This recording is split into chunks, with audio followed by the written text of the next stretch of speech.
Hello friends, this is fun maths. आज हम class 9th का सर्कल्स पढ़ेंगे। इसमें जो थ्योरम है बहुत ज़्यादा इंपॉर्टेंट है ये वाली थ्योरम, और ये 10th में भी यूज़ होता है इस वाली थ्योरम का। काफ़ी इजी गोइंग थ्योरम है। सो पहले इसका स्टेटमेंट देखते हैं। इफ़ सबसे पहले हम इसका स्टेटमेंट रीड करते हैं, राइट।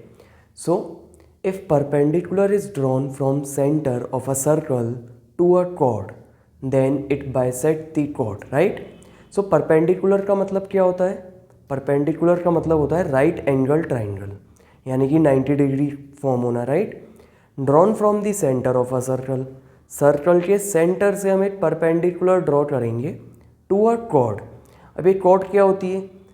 कॉर्ड एक ऐसी लाइन होती है सर्कल के अंदर जो सर्कल को दो पार्ट्स में डिवाइड करती है, राइट। सिर्फ अंदर ही होती है ये लाइन और सर्कल को दो पार्ट्स में डिवाइड करती है। सो अगर हम कॉर्ड पे परपेंडिकुलर ड्रॉ करते हैं, ऐसा करने पे जो कॉर्ड है वो बाइसेक्ट होती है। बाइसेक्ट का मतलब क्या है? दो इक्वल पार्ट्स में डिवाइड होना। बाइसेक्ट का मतलब क्या होता है? दो इक्वल पार्ट्स में डिवाइड होना, राइट। सो देखिए, ये इसका डायग्राम है। हमने सर्कल ड्रॉ करा है। एक ये ए बी, ये जो ए बी है ये कॉर्ड है जो सर्कल को दो पार्ट्स में डिवाइड करती है। कुछ पार्ट इसका नीचे है और कुछ ऊपर, राइट। सेंटर ये ओ है और यहाँ से मैंने परपेंडिकुलर ड्रॉ किया है 90 O P. So O P is perpendicular to A B. ऐसा होने पे हमें ये प्रूव करना है कि जो ए पी है वो बराबर है P B. A P is equals to P B. जो कॉर्ड्स हैं, जो कॉर्ड है ए बी वो बाइसेक्ट हो रही है दो पार्ट्स में, राइट। सो इसे प्रूव करने के लिए हम कॉन्ग्रुएंसी का यूज़ करेंगे। अब हम जॉइन करेंगे O A and O B, और ये जो दो ट्राइंगल्स बनेंगे जॉइन करने के बाद इनको हम कॉन्ग्रुएंट प्रूव करेंगे। देखिए, हमने जॉइन करी ओ ए एंड ओ बी और ये दो ट्राइंगल्स बन गए A O P and B O P. अब हम इनको कॉन्ग्रुएंट प्रूव करते हैं, right. So O A equal O B, radius है ये दोनों ही सर्कल्स की तो बराबर रहेंगी O A equal O B. O P दोनों में आ रही है, ए ओ पी में भी ओ पी आ रहा है और बी ओ पी में भी ओ पी आ रहा है। सो ये कॉमन है, और एंगल ओ पी ए और angle O P B each 90 ये हमें गिवन है perpendicular, right. R H S, क्योंकि इसमें एक 90 आ रहा है और एक हाइपोटेनियस साइड आ रही है इसमें हमारी। एक एंगल हमारा 90 का आ रहा है ओ पी ए, ये जो एंगल पी है ये 90 है, और एक 90 के सामने वाली साइड हमने यूज़ करी है जो हाइपोटेनियस होती है O A and O B, और एक अदर साइड है O A equal O P equal O B, right. So by using R H S triangles हमारे कॉन्ग्रुएंट हो गए। अब हमें प्रूव करना है A P equal P B. So by CPCT, AP equal PB. CPCT means corresponding parts of congruent triangle. अगर हम किसी भी दो ट्राइंगल्स को कॉन्ग्रुएंट करते हैं तो उनकी सारी साइड्स और सारे एंगल्स आपस में बराबर हो जाते हैं। ये हमने चैप्टर ट्राइंगल्स में पूरा पढ़ा हुआ है, राइट। सो ये छोटी सी थ्योरम थी, काफ़ी ज़्यादा यूज़ होती है। अब इसका जो आउटकम आया है, इसका जो रिजल्ट है वो कैसे यूज़ होता है? लाइक आपको इसमें इन्होंने ओ पी दे दिया और ओ ए दे दिया। सो इसमें पाइथागोरस थ्योरम का यूज़ करना आना चाहिए आप लोगों को। इसमें जो मेन रिजल्ट है वो पाइथागोरस थ्योरम का है, राइट। सो देखिए, जैसा कि बोला मैंने, इसमें जो मेन यूज़ है वो आपकी पाइथागोरस थ्योरम का यूज़ है, और पाइथागोरस हमेशा किस में लगती है? राइट एंगल ट्राइंगल में। सो अगर मैं इसमें बात करूँ तो हमारा जो राइट एंगल ट्राइंगल है वो है A O P, right, A O P.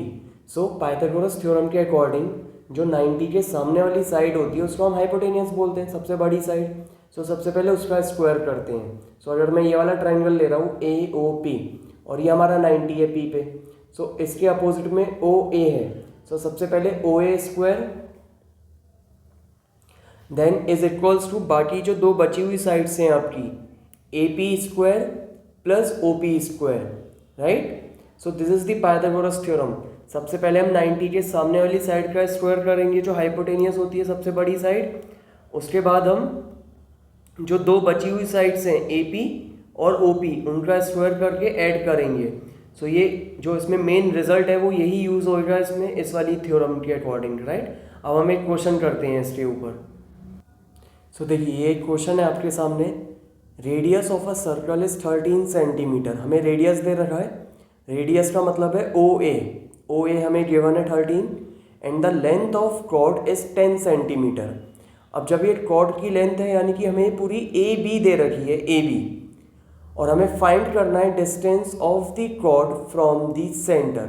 Centre से कॉर्ड की डिस्टेंस फाइंड करनी है, राइट। सो सेंटर ओ है और डिस्टेंस का मतलब हमें ये ओ पी फाइंड करना है।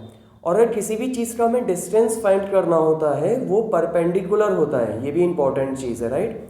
अगर हमें किसी भी चीज़ का डिस्टेंस या हाइट फाइंड करनी है तो वो हमेशा परपेंडिकुलर रहती है, यानी कि स्ट्रेट, बिल्कुल सीधी। सो हमें ओ पी फाइंड करनी है, हाइट। सो अब मैं इसमें क्या यूज़ करूँगा, पहले तो थ्योरम यूज़ करूँगा एंड देन पाइथागोरस। अब देखिए ओ ए है हमारे पास और ए बी 10 है। सो ए पी कितना हो जाएगा, ए पी हमारा 5 सेंटीमीटर, आधा हो जाएगा अकॉर्डिंग टू थ्योरम। और फिर हम पाइथागोरस का यूज़ करेंगे। सो देखिए ए बी 10 है, ओ ए 13 है रेडियस। अब हम पहले ए पी फाइंड करेंगे क्योंकि हमें एक ट्राइंगल की ज़रूरत है, राइट एंगल ट्राइंगल की। सो जो ए पी रहेगा वो half of A B which is 5 centimetre. और अभी मैंने थ्योरम आपको करवाई है जैसा कि जो ओ पी है वो आपका परपेंडिकुलर है ए बी के। सो ए बी को वो 2 इक्वल पार्ट्स में डिवाइड करेगा, आधा आधा, 5 और ये 5, ए पी 5 और पी बी 5, राइट। सो अब हम यूज़ करेंगे पाइथागोरस थ्योरम अपने ए ओ पी वाले ट्राइंगल में, राइट। और अभी मैंने बताया था इसका जो रिजल्ट है इस वाली थ्योरम में वो बेसिकली हम पाइथागोरस ही यूज़ करते हैं। सो देखिए in triangle A O P, तो सबसे पहले हम राइट एंगल वाले एंगल के जो अपोजिट वाली साइड है पाइथागोरस, उसका स्क्वायर करेंगे, O A square equal to A P square plus O P square, है ना।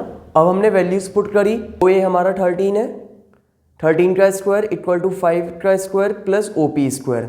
अब 13 का स्क्वायर 169 इक्वल टू 25, हमने ट्रांसपोज करा, इधर आके minus 144, O P square equal to 144। अब जब ये स्क्वायर हटेगा सो इसके ऊपर अंडर रूट आएगा, तो O P equal to under root 144, और 144 जो स्क्वायर है वो किसका होता है, 12 का। So O P equal to 12 centimetre answer. सो इस थ्योरम का ऐसे यूज़ करना है हमें अच्छी तरीके से, तो ध्यान से समझिएगा। और इसमें आर एस के बहुत सारे क्वेश्चंस हैं इससे रिलेटेड, उसे ट्राई करिए, right. So thank you guys, hope you enjoy this video.